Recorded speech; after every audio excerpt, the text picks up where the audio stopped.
Buenas noches, bienvenidos a nuestra casa, bienvenidos a la Calle de Tucumán.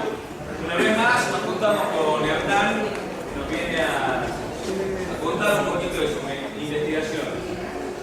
Para nosotros, como siempre digo, es un gran placer recibirlos, tanto a nuestros invitados como a ustedes. Un placer enorme poder compartir cultura judía con ustedes. Lo que queremos, lo que venimos a escuchar esta noche es un diálogo entre dos periodistas. Fabio Laveto, local nuestro acá de la Gaceta, y Hernán Dori, que viene a presentar, dialogando, el libro Los judíos y la dictadura. Un tema más que interesante, así que nos dejo en compañía de ellos y lo disfrutamos. Si se escucha bien, prefiero hablar sin micrófono. Siempre me parece que es un artificio más que otra cosa que distancia. Agradezco mucho la invitación que me hizo Hernán hace tiempo, alrededor de un mes ha sido, para presentar este libro. Y agradezco también, a través de él, también la convocatoria de Keilat Tucumán, con quien me unen viejos amigos. Que no es lo mismo que amigos viejos. El trabajo que estamos presentando acá, la idea que conversábamos con Hernán era hacerlo de un modo dialogado, como se dice, es decir, algo mucho más informal y dar espacio tanto para la reflexión antes que para la exposición. Y tener esta comunión acá de pensamientos en el cual, por supuesto, el aspecto del disenso tiene que estar presente como en cualquier sociedad democrática que se precie como tal. De allí es que quería señalar unas pocas pinceladas del trabajo de Hernán, que me parece que es un trabajo que admite realmente una lectura atenta y que creo que aporta cosas distintas, nuevas, complementarias a una historia que venimos conociendo y que obviamente hemos padecido y que como sociedad todavía padecemos. Porque lo primero que uno se tiene que preguntar de alguna manera es por qué a 30 años de recuperación de la democracia recién ahora estamos haciendo un relevamiento minucioso de ciertos momentos y de ciertas situaciones. Digamos, en la década del 80, parte de la década del 90, una producción intelectual alrededor de lo que fue la dictadura militar, pero una producción más general. Uno recuerda algunos libros de esa época donde incluso se podía encontrar memoria de vida que estaba relacionado con el sistema de desaparición de personas, de un lado, del otro lado la voluntad, donde contaban las narraciones de vida de las víctimas del proceso militar. Pero sin embargo, este recorte o las construcciones que se van haciendo de ciertos sectores específicos recién ahora se están produciendo. Y eso como sociedad nos tiene que indicar algunas cosas. Recién ahora podemos encontrar espacio para repensarnos dentro de eso.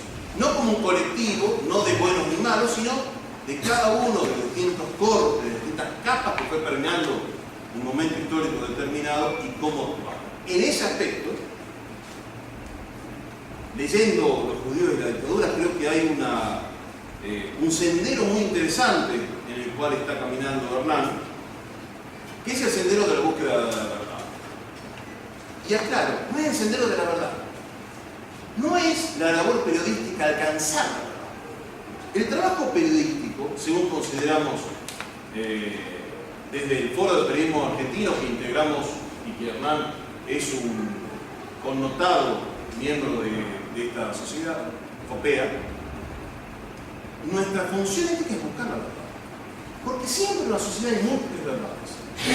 Y lo que está haciendo Hernán alrededor de esto es buscar qué es lo que ocurrió. ¿Qué es lo que entiende que fue pasando dentro de esta dinámica? Y esta labor fundamental, un punto central, lo está haciendo desde el principio eliminar de que no hay buenos y malos, sino actores que naturalmente son contradictorios. Uno puede encontrar cosas que en un momento te ves, pero iba por acá y de pronto dice, no, pero en realidad esto se puede leer también desde otra manera. Por eso es que este libro evita el sentido. No es un libro condescendiente. No es un libro que le lleve tranquilidad de conciencia diciendo este grupo estuvo bien, este grupo estuvo mal y ahí está. No, no. Los involucra a los lectores en conclusiones determinadas, en las cosas que cada uno tiene que llegar como conclusión. Hernán no nos dice lo que está bien o lo que está mal. Cada uno de ustedes, cuando lean este libro, cuya lectura recomiendo, no por haber sido invitado, sino porque realmente me parece útil, son los que van a tener que sacar sus conclusiones. Es un terreno incómodo en el que está trabajando, porque Hernán no califica conducta, le da voces a todos los protagonistas y espacio a todos los hechos que nos ocurrieron, según un recorte determinado que es la comunidad judía alrededor de la dictadura militar. Comunidad que corresponde que haga la aclaración, yo no lo entiendo. Por lo tanto, agradezco doblemente esta convocatoria de permitirme a mí estar acá sentado hablando con ustedes. No hace ustedes, con ustedes. Por allí pasan entonces la diplomacia silenciosa, si eso fue bueno o malo, si hubo héroes y villanos, qué cosas fueron realizadas en términos humanos, si era suficiente o no, vayan a buscar hijos, algo fundamental de todos nosotros en nuestro rol de padres, además por otra parte. Y hay un trabajo, todo esto se asienta sobre un trabajo investigativo que es serio, profundo, completo, abundante en documentación, tanto en papeles como en testimonios, que logra poner todas las voces en juego, que rescata héroes anónimos para el público en general, uno desde afuera de las condiciones sociales que se han ido produciendo, conoce 2, 3 nombres de cada grupo que estuvieron involucrados. Bueno, acá hay todo un archivo de muchos nombres en juego que corresponde a rescatarlos de la memoria. Específicamente hace mención a Hermann Schieder, que fue olvidado y silenciado porque tampoco era ni dócil ni complaciente. Una persona muy valiente que es interesante. Interesante rescatar. En este sentido, a mí siempre me impactó una referencia que la colectividad realiza hacia un hombre para honrarlo, que dice que es una persona justa. Siempre me conmovió ese concepto. Considerar a alguien justo, no bueno, no malo, sino justo. En el libro también se lo menciona. Bueno, Hernán busca esa justicia también. Es decir, busca darle ese espacio a las personas que van apareciendo así. Porque estamos atravesados, la cosa nadie le puede exigir a otro que cometa actos erróneos.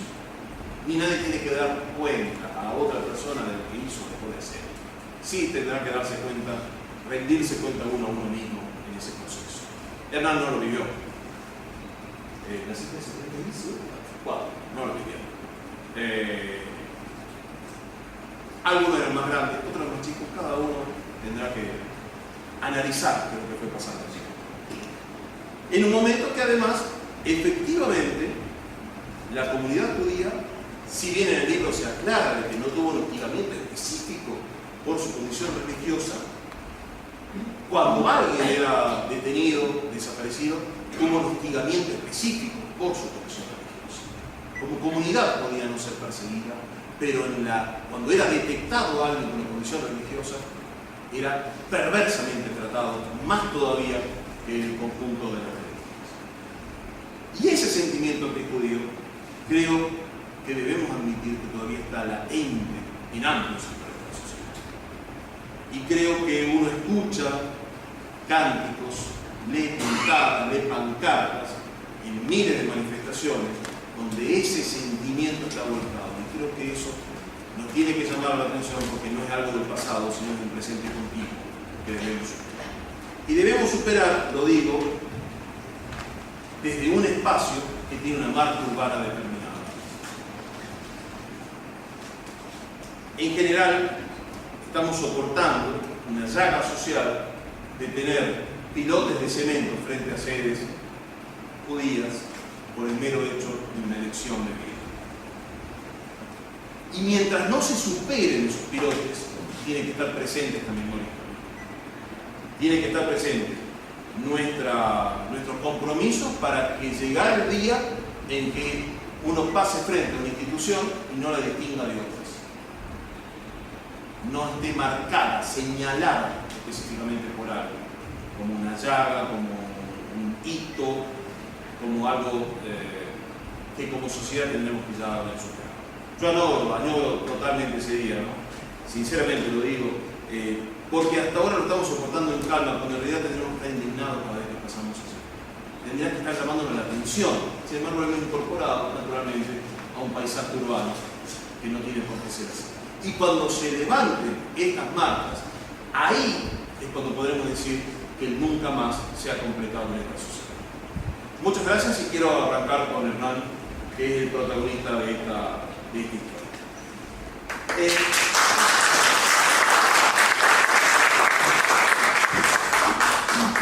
Los aplausos son para empezar, por vos.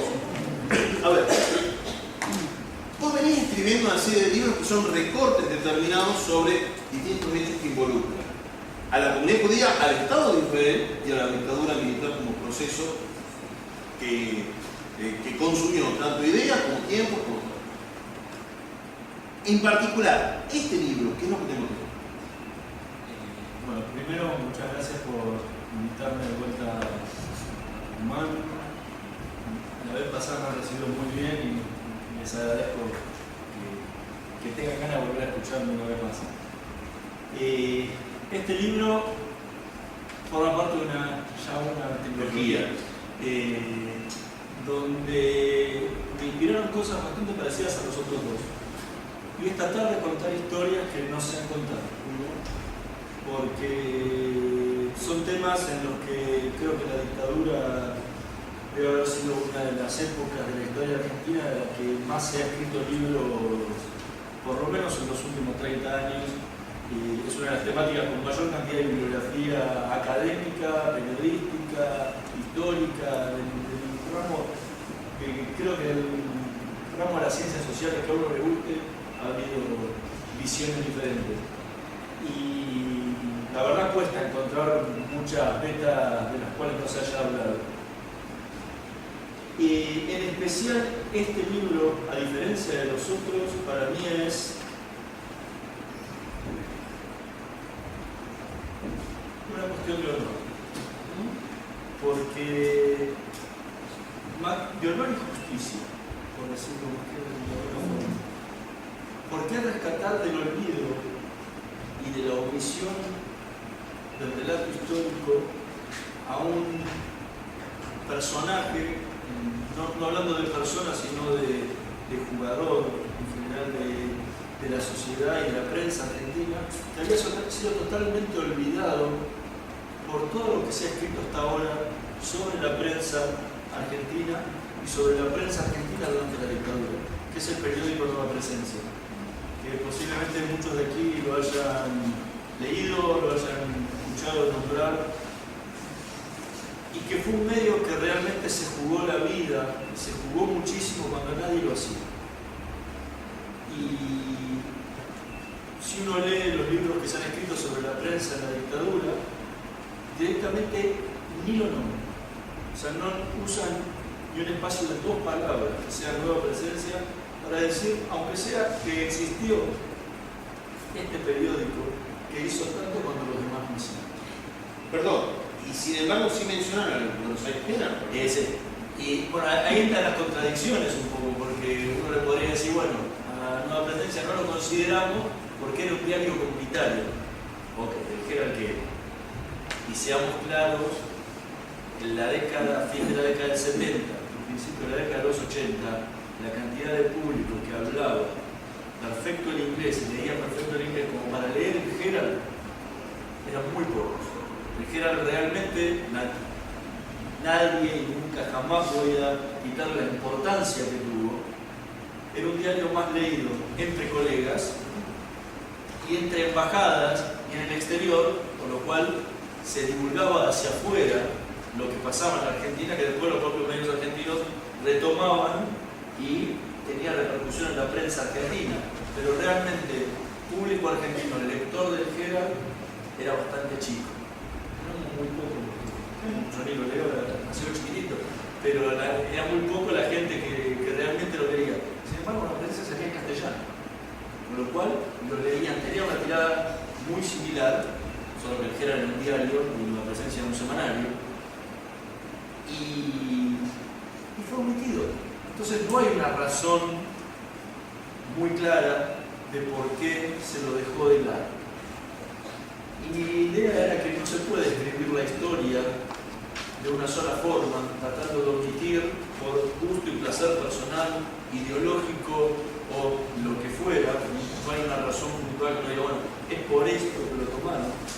No se puede omitir la historia, porque hoy acá tenemos gente que ha leído Nueva Presencia, pero dentro de 50 años Dios quiere que le dé larga vida a todo el mundo, pero obviamente que los lectores, cada vez que los protagonistas que vivieron esa historia, cada vez van quedando menos. Todavía Juan Schiller vive, está cerca de los 80 años, o sea, que en 50 años lamentablemente no creo que esté vivo. Entonces, en 50 años, cuando alguien quiera estudiar qué pasó con la prensa argentina, la dictadura, y no tenga ganas de ir a la biblioteca y leerse todos los diarios juntos, vayan a buscar los textos que hablaron sobre eso. Y si uno se hubiera quedado sin el relato sobre este periódico, pensaría que directamente no existió. Estaríamos dejando fuera de la historia a uno de los jugadores más importantes que tuvo la época. Y eso me pareció una omisión que de ninguna forma podía permitirse. Y por otro lado, también el punto de que, ¿se acuerdan la canción de Tito Nevia? Esa que decía que si la historia la escriben los que ganan, eso quiere decir que hay otra historia. Es interesante porque habría que ver cómo uno toma la dictadura y quiénes fueron los ganadores de la dictadura. Si uno toma que los ganadores de la dictadura fueron aquellos que lucharon para el retorno de la democracia, esta vez estaríamos ante una excepción que confirma la regla, donde la historia no la están escribiendo los que ganan, porque dejaron a uno de los ganadores afuera. Por lo cual también hay otra historia que también la pueden escribir los ganadores. Entonces, ante toda esa cuestión, ante esa situación, me pareció que era muy importante escribir y rescatar del olvido a esta publicación, a su director, que era Hermann Schiller, y que tanto hizo por los derechos humanos en la Argentina en esa época, y aprovechar que todavía está con vida y que puede tener el merecido homenaje en vida. Y no lo que nos pasa siempre, que siempre le rendimos homenajes a la gente lo que se entiende. Entonces, esa fue la motivación. Sin embargo, esta mañana hablamos un momento por teléfono con Hernán para coordinar un par de cosas. Vos mencionabas, bueno, este es un libro de periodismo, pero no es un libro de periodismo tampoco. Es decir, tiene capítulos vinculados con Nueva Presencia, pero atraviesa, y creo que hay uno de los grandes méritos, y devela la situación de las contradicciones, de las tensiones internas y de la lucha comunitaria acerca de cómo enfocar los derechos humanos. Digamos, hay una serie de capítulos enfocados ahí, pero es mucho más amplio el libro todavía. Claro, el tema que me planteaba de adelante es que no me podía sentar a escribir sobre una presencia solo y decir, bueno, ok, este es un diario así, tal, hizo esto, sin explicar previamente el clima de comunidad que vivíamos en esa época. Porque si no estaríamos diciendo que es un extraterrestre, o por qué dice esto si nosotros estamos hablando de otra cosa, habría que explicar primero bien qué era lo que pasaba con la comunidad judía en esa época. Y cuando uno habla de comunidad judía es una cosa tan rara, porque ¿qué es la comunidad? O sea, que son las instituciones judías, es el grupo de judíos que viven en Argentina, o sea, ¿qué es? Las comunidades religiosas, las comunidades sociodeportivas, ¿qué es? Entonces, tratar de explicar un poco cada sector, porque cada sector tuvo sus diferencias y nunca se había abordado parte por parte la comunidad. Incluso la propia prensa, ¿qué hacía la propia prensa judía? ¿De qué hablaba? ¿De qué no hablaba?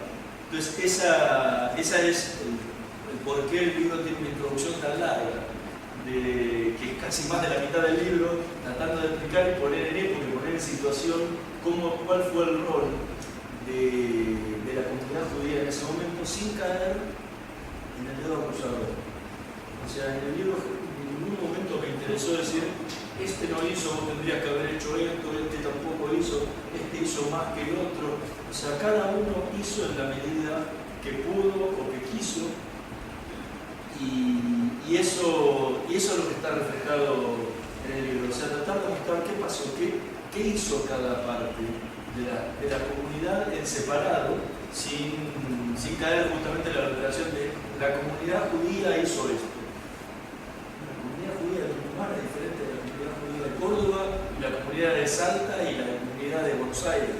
Entonces no puedo hablar de una comunidad judía cuando tiene una variedad tan grande de situaciones y de vivencias, porque hubo provincias en las que, y yo no trato provincia por provincia, es un trabajo que le queda al que quiera retomarlo y ponerse a trabajar sobre eso. O sea, cómo vivieron las comunidades locales cada uno. Hay comunidades donde la represión fue muchísimo más dura con miembros de la comunidad que otras. O sea, Tucumán, Córdoba, fueron provincias totalmente diferentes que intuyo, no lo sé por no lo estudió, en la comunidad de San Luis, por ejemplo.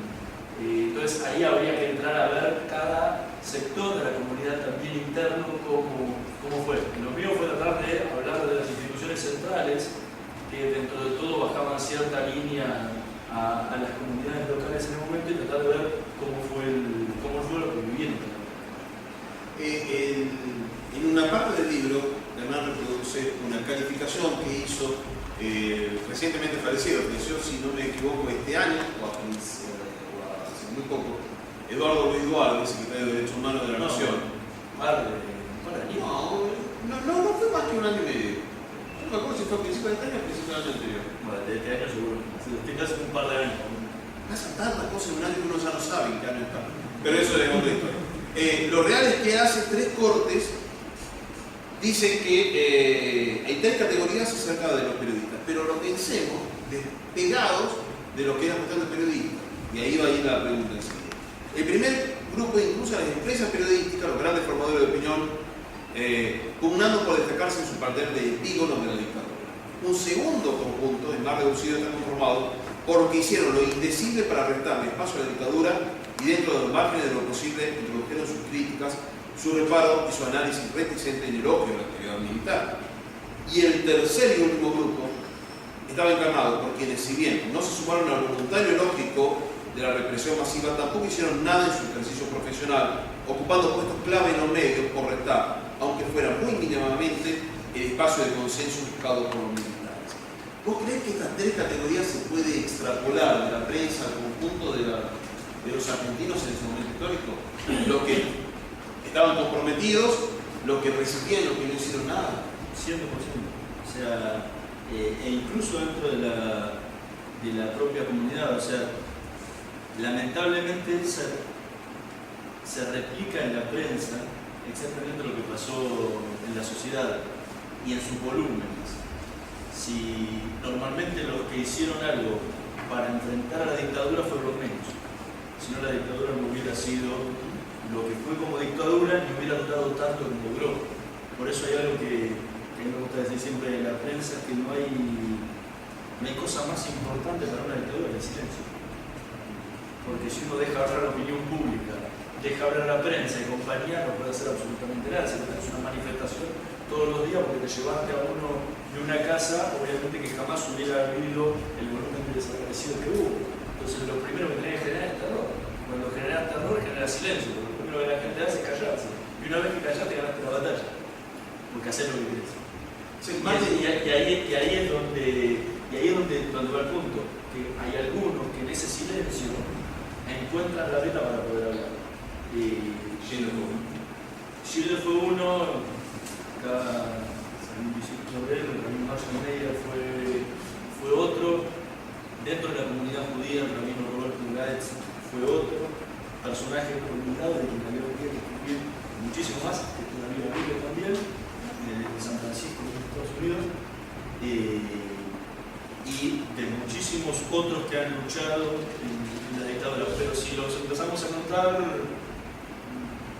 hacemos una lista bastante corta de quiénes son los otros. Después tenemos los que trataron de sobrevivir, que no está mal ni bien. O sea, tratemos de acomodarnos, tratemos de sobrevivir, callémonos, no hablemos, siempre, o sea, las tres categorías en la sociedad estuvo. Y lo que no creo que eso haya sido así tan fuerte en la comunidad, o sea, si bien se reflejó exactamente igual, porque la comunidad judía no deja de ser un reflejo de la sociedad en general, también pasó. Tenés los que se jugaron mucho, los que no hicieron nada y los cómplices. Lo que sí remarcaría es que desde lo institucional creo que sí no hubo complicidad. No puede haber cómplice de alguna persona que haya estado, que le haya interesado participar en compañía, pero como individuo. O sea, como instituciones, yo no creo la acusación que hacen muchísimas veces desde cientos de organismos de derechos humanos vinculados a la comunidad judía, de que las instituciones judías centrales fueron cómplices de la dictadura. Y no lo digo yo. El rabino Marshall Meyer lo dice claramente en una entrevista de sus últimos años de vida, diciendo que para él la palabra complicidad es una palabra muy fuerte para deslindarse de la comunidad judía.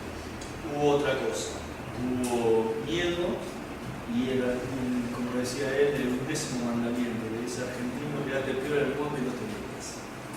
Sí, ahí justo había tomado dos frases de los dos que mencionabas vos, Marshall Meyer y Roberto Wright, pero antes, en base a lo que vos decías al silencio, Martin Luther King siempre decía: no le temo tanto al ruido de los malos como al silencio de los buenos.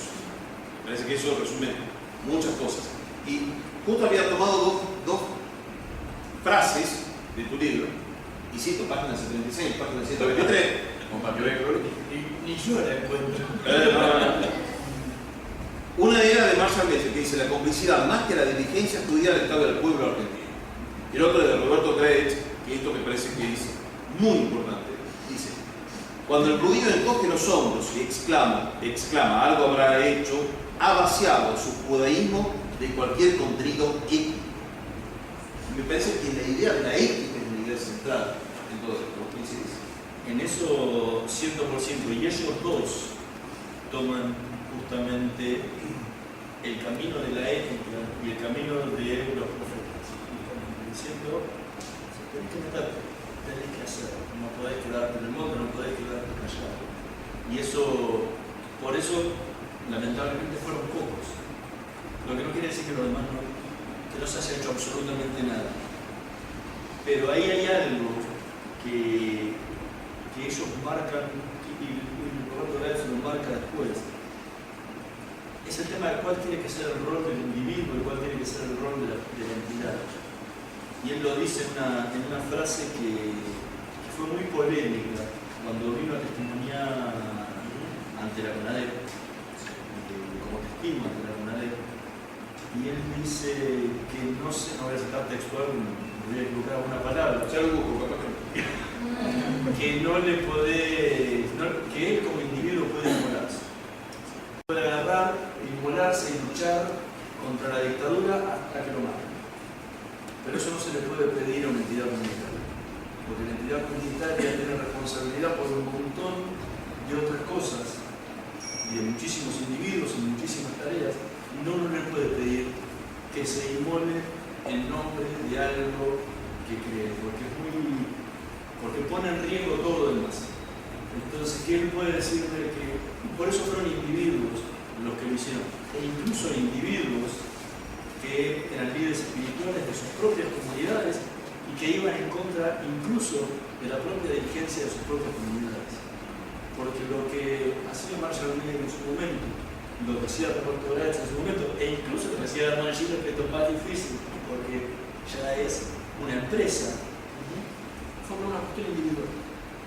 Muchas veces no tenían ni el apoyo de sus propias comisiones directivas y presentaron 52.000 veces la renuncia a sus propios cargos porque se encontraban con enfrentamientos internos muy fuertes. Sin embargo, siguieron adelante. Siguieron adelante y le hablaban a la gente que quedaba azorada en sus prédicas de Shabbat, les hablaban constantemente de lo que no se escuchaba en ningún lado. Por eso era normal ver muchísimas veces a Madre de Plaza de Mayo sentadas en primera fila incluso madres de Plaza de Mayo no judías, sentadas en las filas tanto de Tel como de Manuel, que eran las comunidades de ellos, para escuchar lo que no se escuchaba en otros lugares. Y ahí es donde está el sentido ético de la actuación de ellos. ¿Sí? O sea, realmente lo rescatable, más allá de la labor que hicieron, era que había que hacerlo y padecer lo que padecieron ellos haciendo esa tarea. Hay una frase de Marshall que es muy fuerte, que decía: yo cuando salía de las cárceles y hablar con los presos políticos, no podía volver a mi casa y ser padre. Bueno, me costaba, no estoy citando textualmente, me costaba horrores volver a mi vida normal después de haber visto lo que veía y lo estaba viendo en una cárcel. Solamente. Perdón. Es decir, él atendía a aquellas personas que estaban a la disposición del Poder Ejecutivo Nacional, que estaba blanqueada, como se dice. Sí, o sea que dentro de todo, no en las condiciones no peores. estaban las condiciones de un centro clandestino de detención. Y ese era el impacto que él tenía. Hay una frase que tiene que ver con la ética que se remonta al maestro, a quien fue uno de los dos grandes maestros que tuvo Marshall Meyer en su formación. Uno fue Martin Buber y el otro fue el rabino Yoshua Heschel, que justamente tiene que fue quien marchaba con Martin Luther King en Estados Unidos. Y él decía que cuando se produjeron ciertas matanzas en la guerra de Vietnam, lo que preguntaba es dónde estaban los capellanes para denunciar eso. Preguntaba dónde estaban los capellanes en ese momento, dónde estaban los rabinos, los curas, dónde estaban en ese momento para denunciar esas matanzas que ellos no estaban viendo ahí. Y esa es la pregunta en la que en parte se basa la tarea tanto de Marshall como la de Roberto de la Esencial. Ok, está pasando esto, yo no puedo quedar callado. Yo hago la última pregunta para abrir el juego a lo que habíamos dicho, que era que ustedes también hagan las preguntas directamente al autor. Cito a Meyer, que vos lo ponés en la parte del libro. Nunca le pregunté a una mujer que me pedía ayuda si era judía, católica, atea, comunista o lo que fuera. Era un ser humano sufriendo. Los organismos de derechos humanos registraron actos de antisemitismo en esa época. Los organismos de derechos humanos, Los otros, porque no de... o sea, los organismos de derechos humanos en general fueron surgiendo organismos de derechos humanos a medida que pasó la dictadura, porque el histórico organismo de derechos humanos era la Liga por los Derechos del Hombre. Antes del final del gobierno de Isabel Perón apareció la PDH. Bueno, Salvaje era previo, pero tiene su desarrollo fuerte. Sí, igual en varias épocas tuvo preso por presa. No, sí, claro. Tenés Madre de Plaza de Mayo, que surge obviamente después van surgiendo abuelas, familiares. O sea, los organismos de derechos humanos fueron cada vez más grandes. Pero no hacían una distinción tan grande de lo que era el antisemitismo que estaban sufriendo las víctimas de la dictadura en ese momento. Y ese es un problema muy grande que sentían los familiares de desaparecidos judíos, que no encontraban un punto de contención en esa problemática que tenían. Y eso fue algo que fue dando vuelta muchísimo durante la dictadura, y mientras se fue conociendo, y mientras obviamente el 76, 77 son años de mucha nebulosa en lo que es la información, empezaron a ver un goteo, datos, y se iban conociendo cada vez más cosas. Llega un momento en que con dos líderes espirituales tan fuertes empiezan a recibir mucha denuncia, empiezan a recibir mucha información de esto. Incluso Schiller, a partir del 77, con nueva presencia, arranca el 9 de julio del 77, empieza también a recibir a los familiares, a enterarse también de lo que pasa en lo que tiene que ver con el antisemitismo que estaban viviendo tanto los detenidos, que podían hablar un poco más, no mucho, pero un poco más, como los desaparecidos, como algunos que liberaban y contaba lo que estaba pasando en los centros. Y ahí es donde empiezan entre ellos mismos a hablar de que hay que hacer algo que le dé un marco de contención a estas familias que tienen esta problemática que en los organismos de derechos humanos no tienen. Y es ahí donde empieza a gestarse lo que finalmente va a concretarse mucho tiempo después, que es en la final de la dictadura en el año 83, que es el movimiento judío por los derechos humanos. Que querían hacerlo antes, ya a principios de los 80 querían estar haciéndolo, pero no se ponían de acuerdo entre ellos porque el hacer un movimiento judío por los derechos humanos para reclamar por lo que tiene que ver con antisemitismo es salir a competirle directamente a la DAIA en el terreno en el que juega. Y ahí es un gran problema, porque competirle a la DAIA en ese tema te lo pones en contra, y ya bastante tenían en contra con los problemas que tenían internos, en ese momento era directamente romper con la comunidad. Por eso fue postergado tanto el inicio oficial del movimiento judío por los derechos humanos, lo que no quiere decir que las funciones que cumplía no se dieran de hecho en las tareas que tenía Marshall, Bobby Graves como Schiller.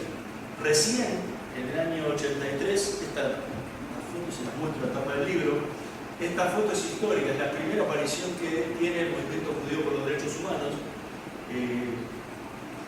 Para los que conocen bien Buenos Aires, en la esquina del Templo de Libertad. Esto que está acá es el Tato Cervantes. ¿Por qué? Porque era la marcha de la autoamnistía. Contra la ley de autoamnistía que había sacado el gobierno militar, marcharon todos los organismos de derechos humanos desde Córdoba y 9 de julio, por la 9 de julio derecho hasta Avenida de Mayo, Avenida de Mayo hasta el Congreso. Dice, el acto central era ahí. Entonces, el movimiento judío por los derechos humanos decidió juntarse una cuadra después, de Libertad la primera, que justo es un ícono que es el Templo de Libertad, el primer templo de la Argentina. Le cerraron las puertas, no dejaron entrar, y se congregaron en la esquina. Marcharon por una pancarta inmensa que decía aparición con vida, movimiento judío por los derechos humanos. Y dos Magen David, uno en cada lado. Esto es revolucionario.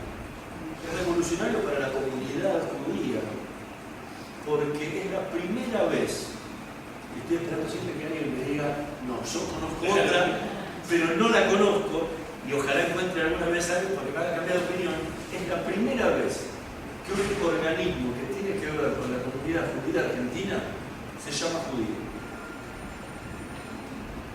Ninguna institución se llama judía en la Argentina.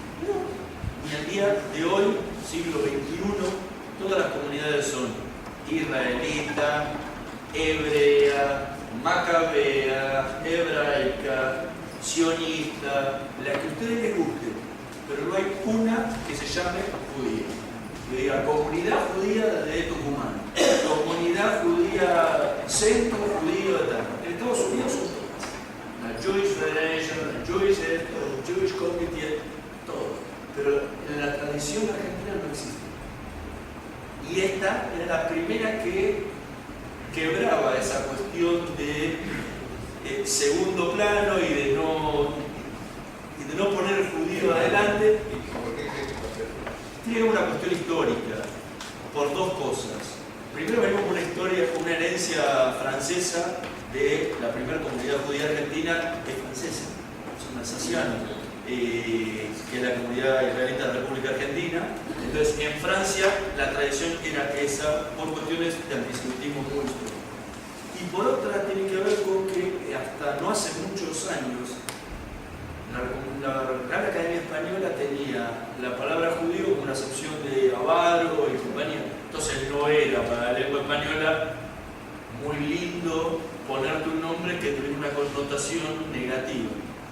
Y por cuestiones de antisemitismo también es el segundo plano. Los nombres se mantienen diferentes. Cosa que no pasaba en Estados Unidos y en el mundo anglosajón. En Inglaterra pasaba. Entonces esas dos tradiciones se juntaron e hicieron que las comunidades acá se llamen todas israelíes. La mayoría, por lo menos las centrales, la AMIA, la DAIA, y fue muy gracioso porque publiqué los rabinos de Malvinas. Nos pasa a los periodistas siempre, por ahí en el mundo académico no les molesta tanto, pero a mí algo que me pone muy nervioso es la repetición de palabras. Y claro, usted está hablando de un libro sobre la comunidad judía, comunidad judía, repetir la palabra judía 500 veces me molesta. Entonces siempre utilizo el sinónimo aceptado, que es el de israelita. Bueno, Chiche Hellum agarró en su programa de radio como media hora defenestrándome cómo usaba la palabra israelita, porque israelita remite a Israel y no remite al judío y no tiene nada que ver. Yo digo, le pregunto lo de la Araya, porque se llama, o sea, yo es israelita de Argentina, la AMIA, es asociación mundial israelita argentina. Bueno, esa cuestión hace, más allá de toda la anécdota, que esta sea la primera.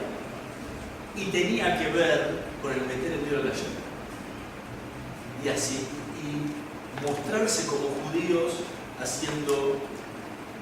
saliendo de el marco de bajo perfil que había en las instituciones en ese momento. Era mostrar que se sentía con orgullo el judío, y que el judío marchaba en pedido por los derechos humanos. Algo que les costó muchísimo, internamente dentro de la comunidad y externamente, porque la Araya boicoteó todo lo que tuviera que ver con el movimiento judío por los derechos humanos, incluso sacó solicitaciones en los diarios llamando a que las marchas que organizaba las boicotearan y que no fueran. Pero por otro lado, los propios organismos de derechos humanos no lo vieron con buena cara. Decían, ¿por qué ustedes, otra vez el dedo? Sí, ¿por qué ustedes, por qué judíos y no se meten dentro de los propios organismos? Incluso hay una madre de Plaza de Mayo de familiares, que en una reunión, y ya en democracia, que se fueron a presentar para pedir por los últimos presos políticos que quedaban todavía presos en el gobierno de Alfonsín, los primeros tiempos fueron a la Cámara de Diputados, iban a hacer un pedido, y una miembro de familiares desaparecidos dijo, si entran los judíos no entran. Y ahí cuenta Giner una anécdota que Berlinski se le paró y lo reunió a todos los organismos de derechos humanos y dice, si no dejan entrar a los judíos, hago una denuncia pública y los acuso a todos de antisemitismo. Y a partir de ahí se acabó el problema y el movimiento judío por los derechos humanos participó abiertamente. Pero lo que hizo en sí fue darle este marco de contención que le faltaba con el tema de antisemitismo. O sea, no se preocupaba a nadie específicamente sobre el tema de antisemitismo, que había sido, y después con el correr de los años se supo, muy fuerte dentro de tanto de las cárceles como dentro de los centros clandestinos de detención. Por eso fue importante que existiera. Interesante también cerrar la parte de nosotros tan solo con dos paradigmas de dos posiciones. Por un lado Schiller con toda su lucha y por otro lado Hellum con toda su obsecuencia. Si hablamos de rendir cuentas, Hellum tendría que rendir tantas cuentas al respecto. Bueno, ustedes, bien. Yo no entiendo por qué los derechos humanos no aceptaban a los judíos como, no sé la palabra, porque la cantidad de judíos que estuvieron muertos en esa época fueron impresionantes. Entonces no entiendo por qué los derechos humanos, yo pienso por qué, pero quiero conocer tu opinión, por qué no lo conocían como entidad, digamos, como particularidad. El antisemitismo tiene mucho que ver en una parte. Y la otra parte es que la especificidad no es algo que les interese en general, o sea, era considerarlos todos víctimas en un mismo nivel, y no la víctima judía, la víctima protestante, la víctima católica, la víctima obrera, la víctima de derecho, la víctima de los psicólogos, porque a la última etapa de la dictadura, y es algo que no nos acordamos tanto, empezaron a aparecer el movimiento peronista por los derechos humanos, el movimiento de los psicólogos por los derechos humanos, de filosofía y letra, o sea, cada uno empezaron a aparecer muchísimas agrupaciones así. Después terminaron todas en la nada, con el correr de la democracia se fueron diluyendo o fusionándose dentro de otras entidades o directamente desapareciendo como entidades. Entonces, en ese momento había una gran fractura, pero como que el judío piensa siempre diferente. ¿sí? Entonces no tiene esa especificidad. No se lo llevaron por ser judíos. Entonces, ¿por qué un movimiento judío por los derechos humanos? Tiene que ver un poco con eso. El caballito de batalla que se usa siempre. ¿Por qué se dice judío en Argentina? Bueno, el senador de la Nación hace poquito hablaba de argentinos judíos y argentinos argentinos, ¿no? Claro. Da cifras, estoy buscándolas en el libro, las cifras de los desaparecidos, pero Nos metemos en un tema escabroso, porque hablar de cifras y los derechos humanos es un tabú muy grande. O sea, ya hablar de los 30.000 desaparecidos y poner en duda o no es un problema. Que no fueron 30.000 según lo Bueno, que acabo de escuchar. ahí hay un montón de temas y compañías. Si vamos cuando uno tiene que sentarse a estudiar, no puede trabajar con 30.000 desaparecidos porque tiene que trabajar casos. Y realmente casos documentados son muchos menos. Yo trato de trabajar para hacer comparaciones, o sea, el tema de desaparecidos judíos y el tema de desaparecidos, trato de trabajar para las cifras porque si no es muy difícil trabajar sobre personas que uno no conoce, que no tiene ninguna información. Más allá de las estadísticas que uno quiera tomar, o sea, las proyecciones de los organismos de derechos humanos que hablan de 30.000 desaparecidos y las proyecciones de judíos desaparecidos, siempre el porcentaje es mucho más elevado que el porcentaje que representa la comunidad judía argentina en la sociedad.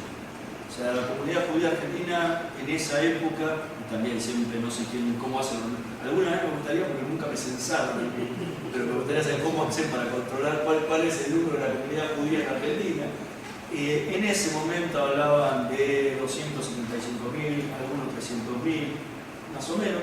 Era una población de Argentina de casi 28, 29 millones de habitantes, más o menos, o sea, no superaba el 1% de la sociedad.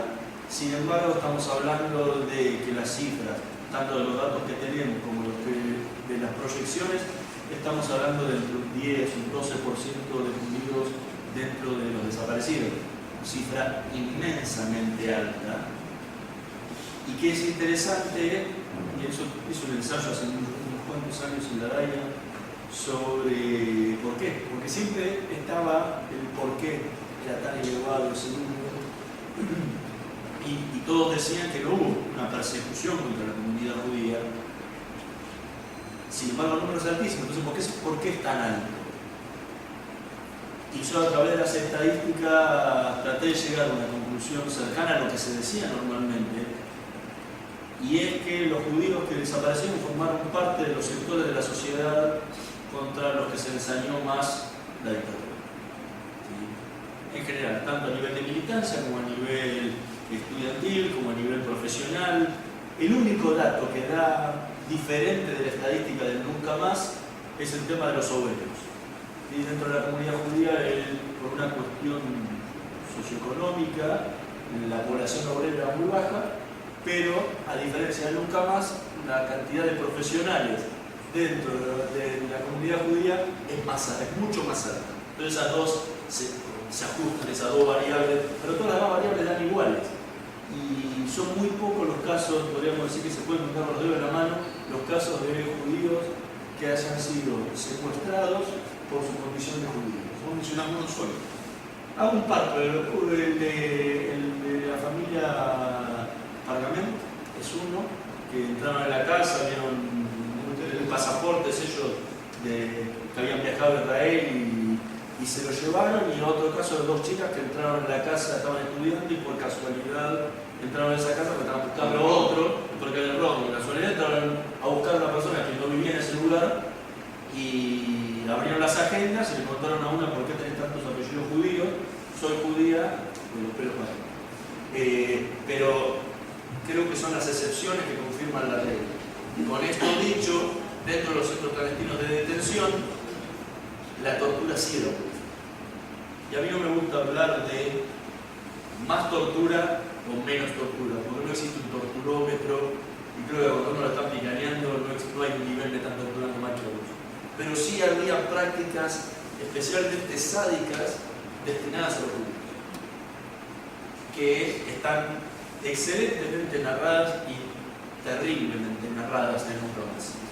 y que ahora han aparecido muchos casos en un ensayo que escribió el Cuatro Fecas sobre los casos que él tomó de las causas que tiene abiertas y que aparecen muchísimos testimonios nuevos sobre lo que fue el antisemitismo en los centros clandestinos de detención, que van más allá de esos casos que narró él Nunca Más. Igual agregan algunos detalles y un poco más de volumen de testimonio, pero es bastante similar lo que narran.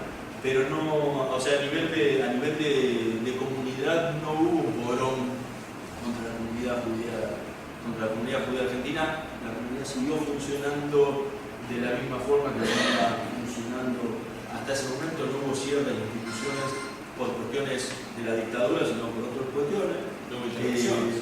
No hubo intervenciones. Los partidos políticos de la comunidad siguieron funcionando sin ningún problema, incluso la izquierda. O sea que la vida judía no se mantuvo normal, por llamarlo normal dentro de la anormalidad general que tenía que ver la sociedad, pero no hubo una interrupción. Ahí había otra pregunta. Yo quería felicitarte y a la vez me conmueve mucho porque venía una charla sobre los judíos y la dictadura con un montón de ideas de qué podía ser sin saber del libro. Estudié periodismo en La Plata en el año 79, donde Nueva Presencia no existía dentro del plantel de la posibilidad de periódicos existentes, pero sí llegaban casas por ser judíos. Y fue material de lectura y de actualización permanente, en especial de mis compañeros amigos que estaban involucrados en partidos clandestinos de distintas ideologías. Y bueno, eso era, pese a que no había identificación con el judaísmo, sí lo había con esta fuente de información tan valiosa y rica que fue en ese momento. Y por otro lado, en esa marcha que está ahí en la foto yo estuve, y Máximo Ordó fue de La Plata, fue una de las pocas, quizás, instituciones judías donde tuvo una compenetración institucional con toda la marcha, con todo lo que se gestó y con una voz de reclamo institucional. Te diría, empezó como por grupos separados, pero salió afuera, hubo muchas previas antes que salió este cartel que se llamaba... Sí, pues digo, esto viene de mucha historia atrás, o sea, si uno tiene que buscar casi la piedra fundacional del movimiento judío por los derechos humanos, y no quiero pifiar la fecha, es un acto del año 1980 que tiene que ver con otro colega que también tiene que dar muchas cuentas de su función, y creo que al no poder darnos a favor de Uruguay, que es el que se llama Madariaga, que me imagino que muchos de acá lo recordarán, un programa que él tenía, se llamaba Video Show, en Canal 9.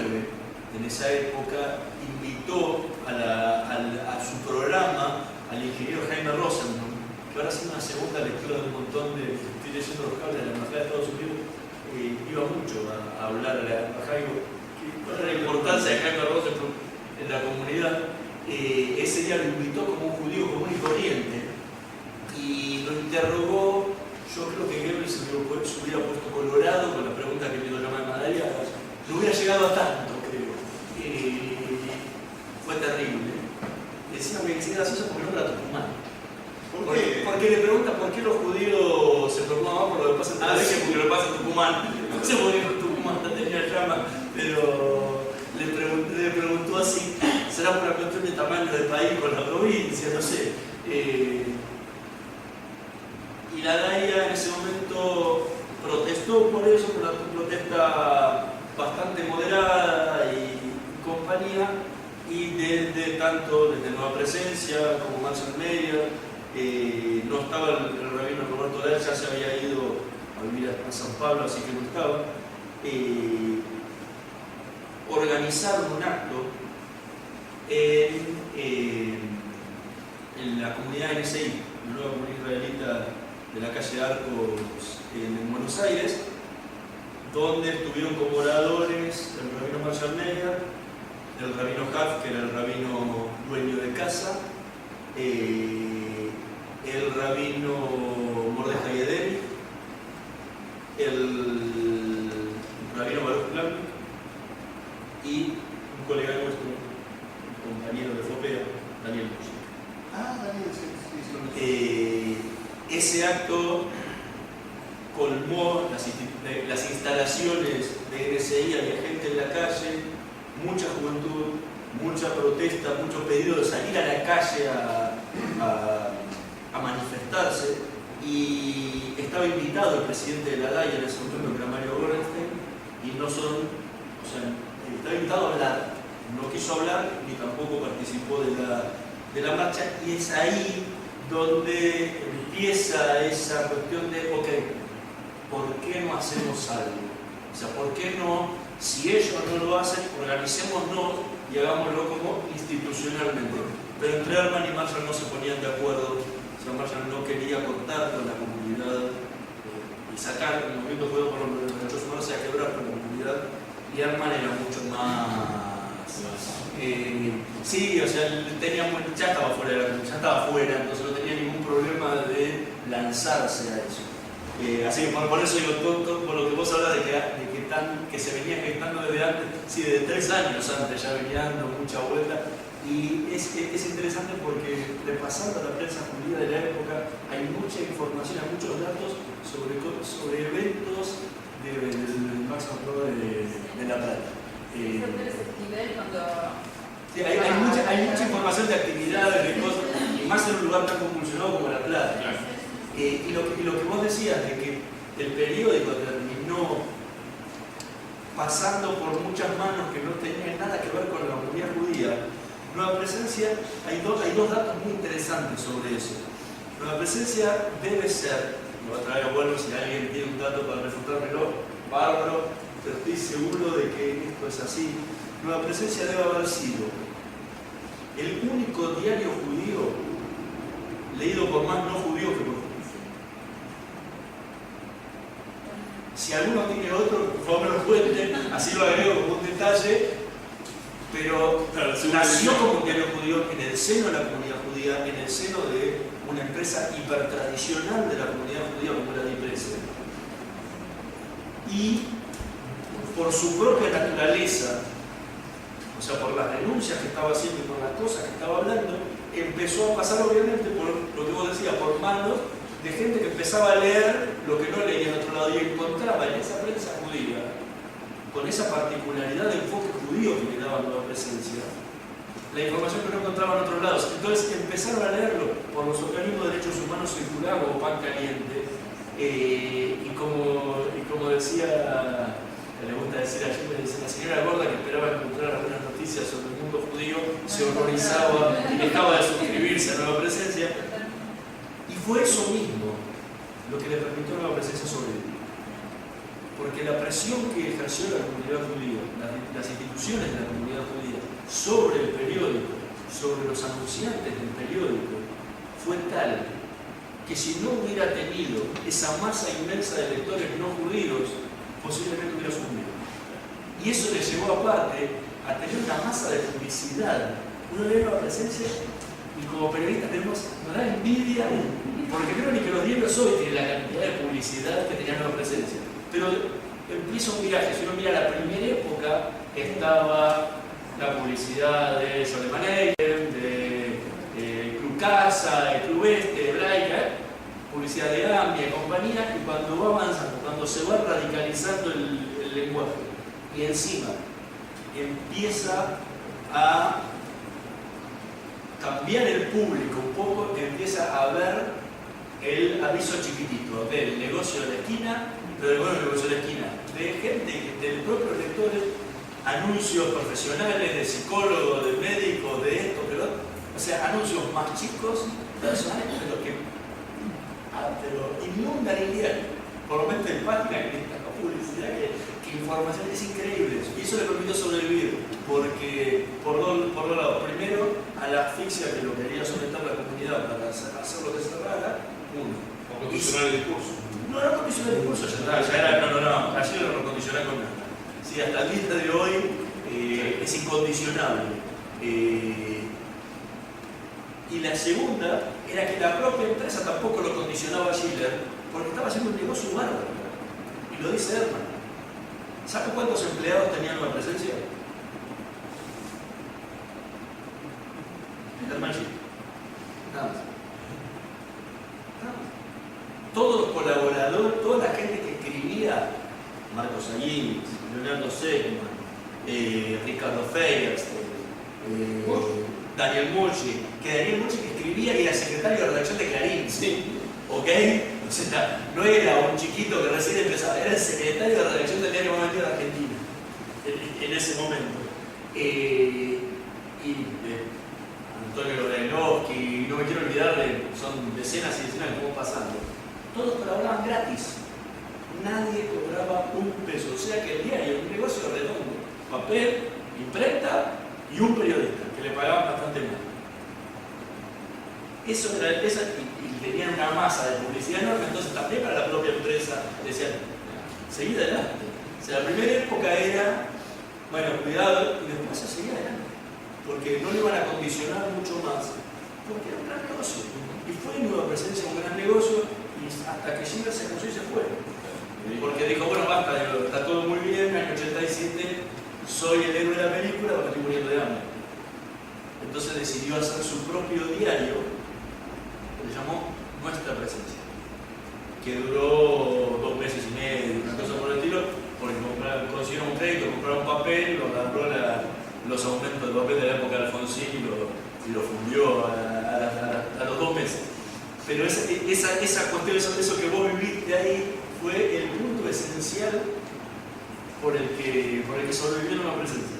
Justamente por esos lectores que empezaban a encontrar cosas diferentes en el propio diario. Y a la vez de ser un diario judío, hacer que no se lo pueda tocar demasiado. Bueno, hay una anécdota. Ayer le preguntan muchas veces por qué no desapareciste. Muchos colegas que lo fueron a entrevistar y compañía. Trabajé con casi 15 entrevistas, con crudos de entrevistas, ¿eh? O sea, con la grabación tal cual de la entrevista, no de la que salió publicada, de muchísimos colegas investigadores que lo fueron a investigar y conseguir esos textos. Y muchos le preguntan, ¿por qué no desapareciste? Estamos hablando de que se puso en contra de la dictadura, en medio de la dictadura, era capaz de, en el obispado de Quilmes, ir y juntarse con la madre de Plaza de Mayo y aparecer la foto de él sentado en la lluvia en la madre de Plaza de Mayo en el obispado de Quilmes. Una locura, en el año 79, una locura. O sea, que creo que si no piensa pues no lo hace nunca. Pero una locura. Entonces, toda esa cosa de decir, muchas hermanos, ¿por qué no se llevaron a gente mucho más fuerte? Se lo llevaron a Sajón, se lo llevaron a Rodolfo Bosch, a Planota, se llevaron a un tipo que era mucho más pesado. Pero no te llevaron a vos. Bueno, la respuesta de Schindler es muy buena. Tiene 2 respuestas. La primera es, la verdad no te lo puedo decir, anda a preguntarle al que secuestraba porque lo vino a buscar a mí. No te puedo dar la respuesta porque creo que secuestraron. O sea, eso no tendría que preguntarse a los militares. Por un lado. Y la otra es, si puedo trabajar con una cierta idea que tengo. Y tiene que ver con una charla, con una conferencia de prensa del presidente de la Laya a fines del 83. Ustedes se acuerdan que después de la guerra de Malvinas, o sea, ya en el medio de la guerra de Malvinas, cuando la dictadura tambaleaba por todos lados y empezó a pegar manotazos de ahogado por donde pudo, Costa Méndez se fue a entrevistar y se abrazó con Fidel Castro en La Habana, en la reunión de no alineados, con tal de juntar 4 o 5 votos en las Naciones Unidas. Ya eso era el surrealismo llevado a límites impensados, pero todo se puede superar. Y lo superaron después de la guerra de Malvinas, cuando en el año 83 Vivione viaja a la reunión del movimiento de no alineados en Nueva Delhi y se abraza con Arafat. Ya lo de Fidel Castro era difícil de superar, pero que porque era un civil el que se fue, pero ya que un militar, presidente de la nación en ese momento, se abrazara con el que era considerado en ese momento el líder terrorista mundial más importante de todo, y que encima había entrenado a los montoneros en el Líbano, a quien el gobierno decía combatir. Ya rosa el sobre. Yo creo que el movimiento surrealista no los incluyó porque no los entendió, pero ya era el absurdo llevado al límite. Bueno, cuando llega la información de que Viñones se abrazó con Arafat. La Embajada de Israel y la comunidad judía de Buenos Aires específicamente puso el grito en el cielo, quiere una reunión con Viñones que le dé explicaciones de por qué se fue a reunir con Viñones. Lo tuvo peloteando un par de meses, no lo recibía. Lo recibe en Olivos a la cúpula de la DAIA. Y en esa reunión, al presidente de la DAIA, que en ese momento Sion Cohen-Imach, ¿cómo se le ocurre a Arafat? Que Arafat es un terrorista, que bla, bla, bla, bla, bla, bla, bla, bla. Y Viñones en un momento los para y dice: ¿ustedes qué me vienen a decir? Si ustedes tienen un periódico de Nueva Presencia que nos pega durante todo el tiempo y ustedes no hacen nada. Yo no estuve en la reunión. Y todo esto sale del relato de Cohen-Imach, ¿sí? Él lo cuenta. Pero imagino que se va a quedar nulo, blanco, sin respuesta alguna para decirle. Y lo que atinó a decir es: no, disculpe, este periódico no es de la comunidad judía, es una empresa privada. Es un diario judío, pero es una empresa privada, no tiene nada que ver con nosotros. Schiller dice que si esa reunión hubiera pasado en el año 1979, lo contaba la historia. Porque el imaginario del militar era que este era el diario de la DAIA y que era la comunidad judía, y que si lo llegaban a agarrar a él, la sinarquía internacional, Wall Street, la Unión Soviética, porque somos culpables de todo, iban a caer sobre la dictadura argentina. Y ya tenía la experiencia de Timerman, y que era otro más, con uno más. Entonces, en ese imaginario antisemita que tenían, él intuye que cayó en esa vuelta y que por eso no se lo llevaron. Pero no quiere decir que lo hubieran vivido amenazado. Hubo muchísimas amenazas. Vimos época donde vivía en casas de amigos, incluso en la casa, fue mucho tiempo en la casa del padre de Fernando Sokolovich, del fundador de Página 12. Nueva Presencia, las imprentas que imprimieron Nueva Presencia le pusieron 2 bombas. O sea, no fue fácil tampoco, porque los militares pensaban eso, no aparecía nada, aparecían pintadas en la puerta de Express. O sea, la cosa era pesada en serio. Hacemos una nueva ronda de preguntas si queda algo pendiente. Vos estuviste hablando de por qué las instituciones argentinas no se pronunciaban a nivel institucional. De la misma manera fue el Estado de Israel. El tema del Estado de Israel es complejo, como toda la cuestión de la dictadura. He escrito un libro entero sobre eso, de casi 500 páginas, llamado Operación Israel.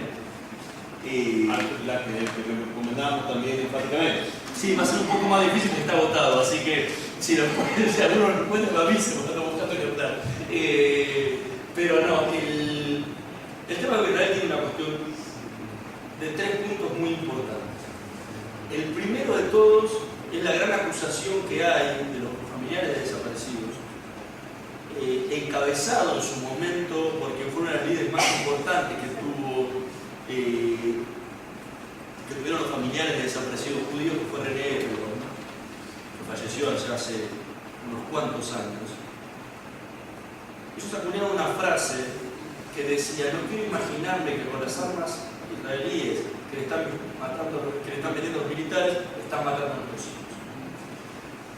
En una entrevista posterior que le hicieron a la familia Brodsky y a la familia Weinstein, cuentan que eso fue una frase que ellos acuñaron para pinchar a la embajada y que se pronunciara públicamente, más enérgicamente, pero que sabían muy bien que no era cierto. Y es verdad, no era cierto. Las armas que se vendieron, que vendió el Estado de Israel a Argentina, por lo menos yo conseguí que la mayoría de los contratos, y he hablado con los propios vendedores de armas y con los militares que los compraron, fueron todas armas de gran alcance. Si con un Dagger, un Messer dentro de los israelíes, que vuela a 2 veces la velocidad del sonido, que llegas a pegar a una persona, chapó para el piloto. Con un misil inmenso que es para combate aéreo, o sea, es imposible, o sea, no es un arma utilizada para ese tipo de cosas. una arma de combate aéreo, compañía, y la mayoría de las cosas que vendió Israel no tienen nada que ver con elementos para la represión. Entonces, más de uno me dice, sí, hubieron UCIs y compañía. Los UCIs no tienen nada que ver, no los vendió Israel. Israel patenta la UCI y la fabrican por lo menos 10 países en el mundo, y llegaron a la Argentina antes y no vendieron por todo el mundo. Eso es una aclaración.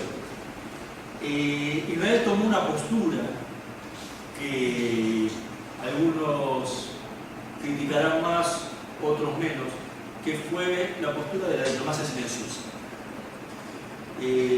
Timerman dice que él no puede entender y que no concibe en su mente, no padre, no concibe en su mente la idea de diplomacia silenciosa. La diplomacia tiene que ser abierta y acusadora y pública. Es interesante porque a él le salvó la vida la diplomacia silenciosa. El rol que cumplió el Estado de Israel en su rescate fue esencial para que él volviera con vida, que saliera con vida de lo que fue los centros clandestinos de detención. El rol de Israel fue ese. Hubo un canal de rescate de gente muy grande que tiene que ver específicamente con personas que corrían riesgo de desaparecer. Así que salieron hubo muchos métodos, pero el más utilizado fue a través de Montevideo. Los pasaban por Montevideo y a partir de Montevideo salían con vuelo a Europa. Algunos iban por eso, hubo muchos, algunos que fueron por Asunción, en algún caso que fueron por Santiago de Chile, otros que fueron por San Pablo, pero el más utilizado por una cuestión de cercanía y practicidad, específicamente para los que estaban en Buenos Aires y alrededores, era salir a través de Montevideo y desde ahí Israel. Hay muchísimos casos documentados, muchísimos. Israel tiene otra rara condición, y es que sus cónsules fueron habilitados para ir a visitar a los detenidos a disposición del Poder Ejecutivo Nacional en las cárceles de origen judío. Hay que decir que los militares argentinos fueron los más sionistas del mundo. Considerar todo judío israelí. O por otro lado, como que el antisemitismo que tenía era todos los judíos son extranjeros, ¿no? Entonces que vaya su cónsul a hablar con ellos. Bueno, así los cónsules israelíes estuvieron en las cárceles. Y en la época que se habilitó lo que se llamaba el derecho de adopción, que era lo que le permitió a Timerman salir, o sea que era renunciar a la ciudadanía argentina y que un país exterior se hiciera cargo de uno y le diera la nacionalidad de ese país para que lo expulsaran de la Argentina. Ese fue el caso de Timerman, renunció a la ciudadanía argentina y lo expulsaron y Israel le dio asilo. La palabra no es asilo porque no existe el asilo dentro del Estado de Israel. Ese caso hubieron muchísimos que lograron salir de las cárceles a través de ese derecho de adopción. Y hubo muchísimos otros que no quisieron hacer uso de esa opción que le ofrecía el Estado de Israel. Por dos razones. Es increíble cómo es una mentalidad de la época. Unos casos eran porque se negaban a hacer la tzavá en Israel o porque no querían cumplir las leyes del inmigrante israelí que le cabía como a cualquier otra, porque era la legislación israelí. Vuelvo a repetir, Israel no tiene la figura del asilado político, o sea, donde vos vas y no cumplís lo que tenía la cuestión de ahí, al punto de que, esta es una anécdota interesante que muestra cómo es la locura de la época, que lo que tuvo que hacer Israel para sacarlos, porque no los podía dejar y no querían saber de nada de cumplir con las leyes israelíes, agarraron y tomaron una figura en Israel que se llama del inmigrante potencial. O sea, que bueno, llega, está, pero como va a ver si se queda. Pero el problema es que Israel no le podía pagar todos los gastos por ley israelí, no se los podía pagar, no lo permitía el Estado. Entonces, ¿qué tuvieron que hacer? Pedir a las Naciones Unidas que le pagara, una institución de refugiados, que le pagara los pasajes a ellos y utilizaban el presupuesto que se destinaba a Naciones Unidas para saldarle la deuda, pero el pasaje se lo pagaban a Naciones Unidas, porque no querían saber nada. Digo, piensen por favor el momento. La persona que estaba detenida por la disposición del Poder Ejecutivo podía desaparecer en cualquier momento, transformarse en un desaparecido. No sé, cada uno, hay que estar en el cuerpo de cada uno, pero a mí no se me ocurriría nunca seguir poniéndome en peligro por una cuestión niña, podría decir. Es una cuestión ideológica. La gran mayoría de la gente que sacó Israel, la gran mayoría de la gente que sacó Israel de las cárceles, nunca llegaron a Israel. Se bajaron en la escala que le tocara, Roma, Madrid, Frankfurt, donde tuvo que llegar acá en el avión. Y se quedaban, e incluso esa misma gente participó de manifestaciones anti-israelíes, pro-palestinas. Es surrealista. Volvemos a una época que la dictadura es muy difícil de explicar. Y había otros que no querían salir porque decían que estaban traicionando a sus compañeros. Lo que demuestra que el nivel de locura no tenía límites. Hay un excelente compromiso. ¿Qué es eso? No sé, pero no sé. Ya cuando el compromiso se vuelve así, para mí, a mi punto de vista, que por no vivir toda esa época, para mí ya roza con la locura. Es que ese es el tema. Eso te ¿Se puede hablar de una época distinta? No. En eso, en ese punto. Y es increíble. Yo no sé cómo calificarlo. Hay un libro muy Me bueno. permito disentir. No, por eso Yo creo que hay para mí roza con la locura ya, porque es llevarla, o sea, ya poner en riesgo la vida de esa forma es... Es que el valor de vida en ese momento de la militancia política ideologizada era distinto. Sí, valía muy poco. No, varía muchísimo, pero en base a un proyecto colectivo, no individual. Sí. Ahora, Es otro concepto eso de se vida. da en la región, y es increíble cómo se da. Hay un libro muy bueno que se los recomiendo, que leí que compré con muchos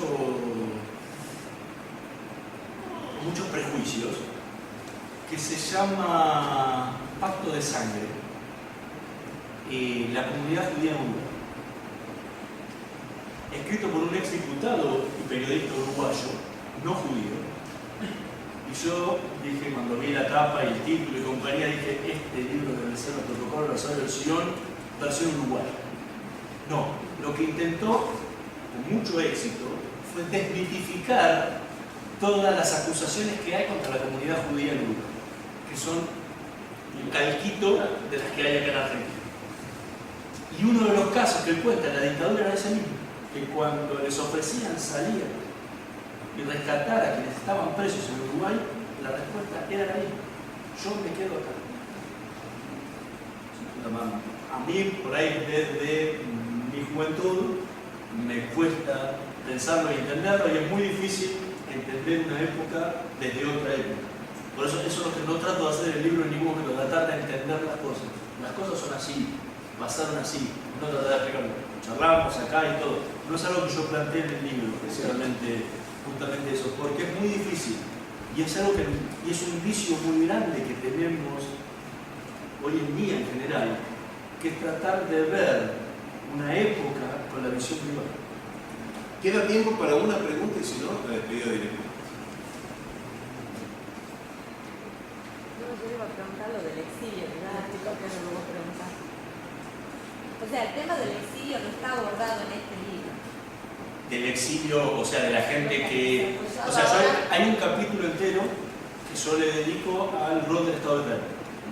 En este libro. En este libro, donde explico grandes rasgos, ¿sí? Porque da para un libro entero. Del otro sí lo trabajo muchísimo más profundo. En este hago un resumen un poco de ese libro, porque si no, queda mucho en enciclopedia. De lo que fue esta situación, o sea, de cómo vivió la comunidad a través del Estado de Israel. Y hay un punto que yo trato de investigar hasta el día de hoy, no he encontrado un justificativo, pero creo que tiene que ver con el rol de Israel, que eso ató al rol de la comunidad judía. Perdón, una aclaración que me parece pertinente. Ahora lo explico. No es un libro que cuenta relatos de víctimas. Este libro no aborda a la víctima como tal o el caso de señalamiento participando. Ya está, La editorial ya está recuperada. No, ya está en imprenta. Esa otra Así que, Entonces, desde ahí no cuenta el exilio. no, lo que No, cuento yo es. decía en general, el tema político del exilio, la Sí. colaboración de Israel. Eso sí, el punto que para mí eso condicionó a la comunidad judía, no sé si la palabra es condicionó. Hay un funcionario político de la DAIA que en un momento me da una frase que me disparó una idea que hasta ahora no se había abordado. Y él dice, cuando estábamos en la reunión de comisión directiva de la DAIA, cada vez que había un tema medio peleagudo, la respuesta era siempre la misma. Vamos a ver qué dice Arroyo. Arroyo en la calle no estaba en la embajada de Israel, ¿sí? El atentado que la destruyó. Entonces era, vamos a consultar con la embajada a ver qué piensa. Yo me imagino, obviamente el tema de desaparecidos era un tema peleagudo, que hubo una reunión entre los directivos de la DAIA con el embajador Rami Elgar en ese momento y que decidieron de cierta forma trabajar en conjunto.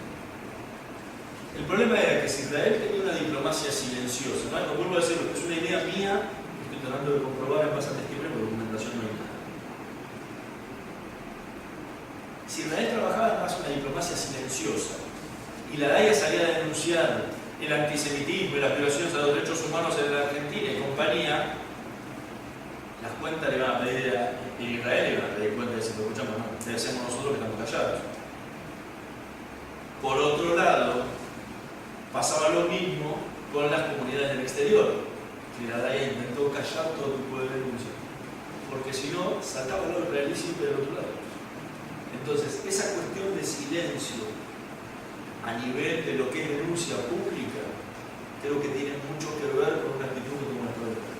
Es una opinión personal, vuelvo a decir, hasta el momento no tengo documentación que lo pruebe, pero creo que eso influenció muchísimo. Ojalá la próxima vez que esté acá pueda decirle bien, sí, en base a los testimonios. Como un discurso de defensa, de protección. Sí. Era una estrategia de protección tanto de la comunidad, y es increíble porque el relato en Uruguay es exactamente el mismo. O sea, y no creo que hayan trabajado en conjunto esas cuestiones, pero la cuestión de autodefensa es muy fuerte, porque no nos olvidemos una cosa, y es un detalle no menor. Vos hablabas de los pilotes en las puertas de las comunidades en la introducción.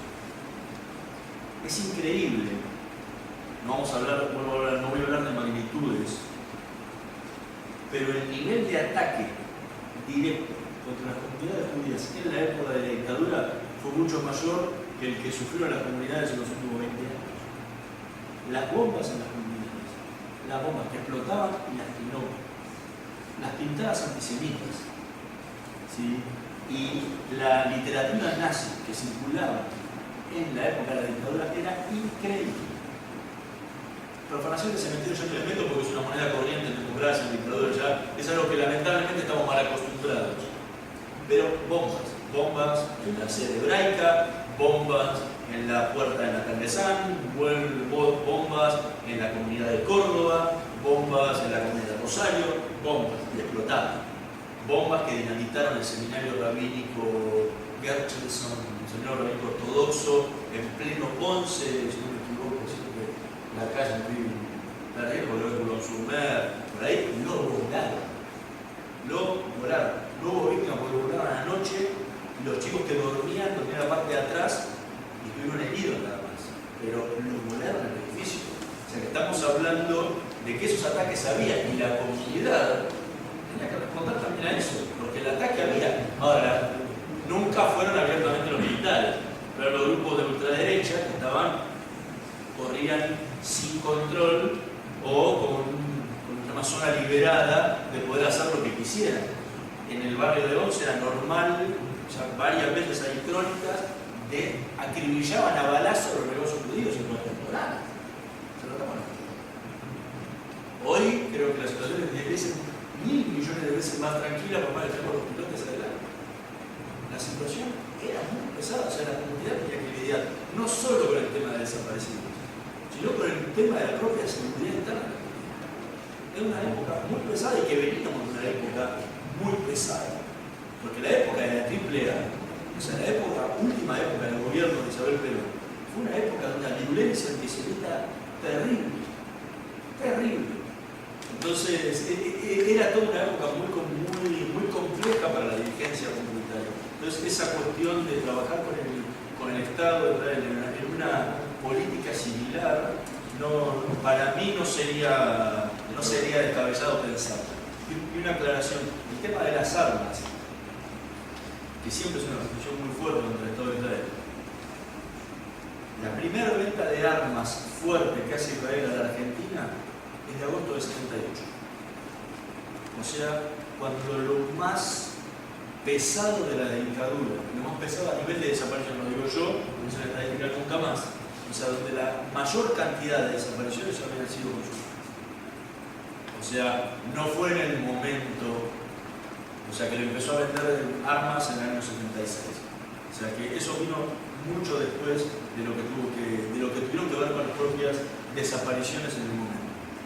Lo que condiciona o no condiciona, como le decía, bueno, ya estaban enterados, pero... A lo mejor tuvo que ver también con las negociaciones. Claro, pero el canal de salvoconducto siempre empezó con el comienzo de la dictadura. Cuando empezaron las familias a decir, denme una mano, porque calculo que mi hijo puede llegar a correr peligro, o necesito que me des una mano porque sé que voy a correr peligro. Entonces iban y lo sacaban, pero enseguida. Los trámites eran bastante acelerados para ese tipo de cosas. Entonces, no tiene que ver esa negociación de salir de la labor con Israel con el tema de las armas. O sea, no fue una negociación que se puede utilizar esa como herramienta de negociación. Yo te vendo armas, porque los que se negaban a comprarle armas a Argentina, a Israel, era Argentina, eran los militares, por el antisemitismo que tenían ahí. Entonces, no fue una moneda de cambio. Yo te vendo esto, pero vos nadie te vende y compañía.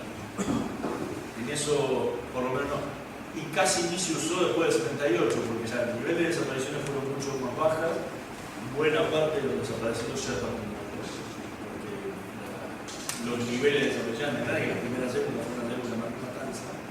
Y el tema de los presos no se negoció por ese lado, o sea, no fue una moneda de cambio. Fueron dos cosas que corrieron paralelas. Y que bueno, después quedará en cada uno pensar si está bien, si está mal, pero el rol del Estado en la cuestión del rescate fue muy grande. Y es algo que es importantísimo, es que es uno de los estados que mayor cantidad de gente salvó. Y hay algo que es interesante, y es en contra de lo que dice Pino, que ¿qué puede hacer Israel denunciando públicamente? ¿Qué poder tiene Israel en el mundo? Sí. Israel es insignificante en su poder, no como Estado, sino es insignificante el poder que tiene de presión internacional en cualquier organismo internacional, y menos en los organismos como la ONU, donde era la monedita corriente de todas las normativas de ONU en contra de Israel. O sea, ¿qué iba a venir a decir Israel? No puede decir nada. O sea, que pensar que Israel podía ser el gran denunciador de los derechos humanos cuando Francia, Alemania, Italia, España, que son países que tienen un poder 10.000 veces mayor que el que tiene Israel, es como ponerlo en una situación, es como no entender realmente cuál es el rol que juega Israel en el mundo. Entonces, creo que justamente el trabajo de la diplomacia silenciosa es una moneda, era una herramienta de trabajo mucho más fuerte y mucho más eficaz que lo que hubiera sido tenerlo a Begin saliendo a decir en ese momento que Argentina es un país que viola los derechos humanos y compañía. Y el otro gran problema que tiene Israel es que justamente como toda la normativa de la ONU era para declarar a Israel que era un país violador de los derechos humanos, con el tema palestino y compañía, a la primera que le dijeran algo, venía el cachetazo del otro lado. Entonces tampoco podía salir demasiado. Israel tiene una postura muy fuerte que tiene que ver justamente en esa época con el tema palestino, que era que no permitir que se inmiscuyan en sus problemas internos desde el exterior. Entonces, menos aún va a meterse en los problemas internos de otro cuando está pidiendo que no se metan los suyos. Entonces, el tema público era muy difícil para que lo puedan. Entonces, esa cuestión de trabajar por abajo y tratar de conseguir cosas desde abajo fue mucho, por lo menos le resultó mucho más eficaz. ¿No fue lo más vistoso? No siempre lo más vistoso, lo más efectivo. A veces gritar fuerte sirve solamente para salir a la tapa de los diarios, pero realmente para conseguir algo queda muy lejos. ¿Usted quiere hacer una pregunta? Pero claro, a mí ya me la contesté. ¿Cómo hicieron para sacarlo a través de Uruguay cuando en Uruguay también estaban viviendo la misma situación? En Bolivia, en Chile. 100%. La situación en Uruguay era mucho más tranquila ya para la época. La dictadura uruguaya empezó antes que la Argentina. Perdón, pero además Tupac Amaru se había dictado el alto el fuego. No, O sea, ya había un estado de mayor tranquilidad, ni siquiera, porque ya estaban los líderes de Tupac Amaru detenidos como rehenes y encarcelados como rehenes, entre ellos Mujica. pero hay otro punto más. Lo del Plan Cóndor lo sabemos hoy. Lo del Plan Cóndor lo sabemos hoy. Fue jurado, ¿sí? Porque ellos tenían que salir con su cédula y cruzar por sus propios medios con su cédula al Uruguay, por lo cual podían ser detenidos. O sea, fue jugadísimo. Se logró, afortunadamente, ese canal. Habrán, dentro de todo, analizado cuáles eran los lugares más seguros para hacerlo o no. Calcularon que Uruguay era un lugar mucho más seguro para salir que Argentina, porque tenían mucho más miedo de que salieran por Ezeiza. Y por otro lado, no podían salir directamente por Ezeiza, por un problema que hoy ya no existe. Existe otra forma. Era que en ese momento la policía era el que te emitía el pasaporte. No lo emitía directamente el Ministerio del Interior. Pero en ese momento emitía la policía. Bueno, no hubiera cambiado nada en la época. Pero muchos, cuando iban a sacar el pasaporte, lo marcaban. Le estaba dando los datos. Acá estoy. Y públicamente acá, venía rápido. Entonces el tema era que por Ezeiza no podés salir, a no ser que volaras a Uruguay, pero es más fácil que irse hasta Ezeiza, pasó un vuelo a Uruguay. Entonces salían normalmente... No, bueno, digo, es una forma de decir, digo, salían por el río, era mucho más fácil que salían por el río que fueran a Ezeiza para tomar un vuelo a Montevideo. Entonces la necesidad era que tenía que ser un poquitito, porque la imposibilidad de tener un pasaporte, el que tenía pasaporte muchas veces salían por Ezeiza, pero la mayoría les pasaba este problema, que no tenían el pasaporte al día, entonces cuando tenían que ir a buscar el pasaporte corrían de su vida. Entonces salir por Chile era más complicado, porque primero tenías que atravesar toda la Argentina, ¿sí? Pero estaba hablando siempre de la mayoría de los casos que salieron desde Buenos Aires, ¿sí? Conozco casos de toda la región acá del noroeste que salían por Bolivia y de Bolivia lo llevaron para Paraguay, Uruguay, o sea, de una vuelta al mundo media rara. Los que estaban en las provincias del litoral salían directamente a Brasil y de ahí cruzaban a Uruguay. O sea, era diferente la cuestión. Pero el mayor número salió a Buenos Aires. Atravesar el país con todos los controles en las rutas y compañía era era jugarse la vida de una forma imposible. Y el país que está al lado, pegado, más simple y más corto, es Uruguay. Entonces creo que tiene que ver más que nada por eso y también el conocimiento del trabajo conjunto que tenían las Fuerzas Armadas en el secuestro de personas que estaban en otros países. No se olvide que los hijos de René Epperbaum los secuestran en Montevideo. Así que creo que esa cuestión se hizo todo absolutamente improvisado. O sea, no es que Israel preparó un plan, una estrategia especial de su Cancillería diciendo, bueno, vamos a hacer esto de esta forma y se va a rescatar de esto. O sea, no fue operación rescate. Se planteó este problema y bueno, lo atamos con alambre. ¿Cómo lo sacamos? Si no quieren salir, bueno, ¿cómo resolvemos que no quieren irse y hacer el ejército? Bueno, resolverlo por este lado y sacarlo de esta forma y pasarlo de otra manera. Fue todo hacer los ponchazos. Entonces, creo que no tuvieron demasiado tiempo para ponerse a pensar si corrían más riesgo o menos riesgo. Yo creo que tiene que ver con eso. Ricardo. Diego, el cierre, dados 11 y media, no podemos demorar mucho más. Si no hay ninguna pregunta más. Agradecimiento a ambos dos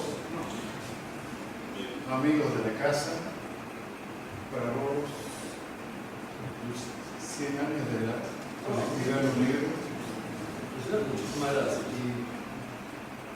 Y esperamos que cuando tengas el próximo hecho editado, pues te como acá. Y no quiere para mayo el año que viene. Va a salir. Así que, bueno, muchísimas gracias, señor.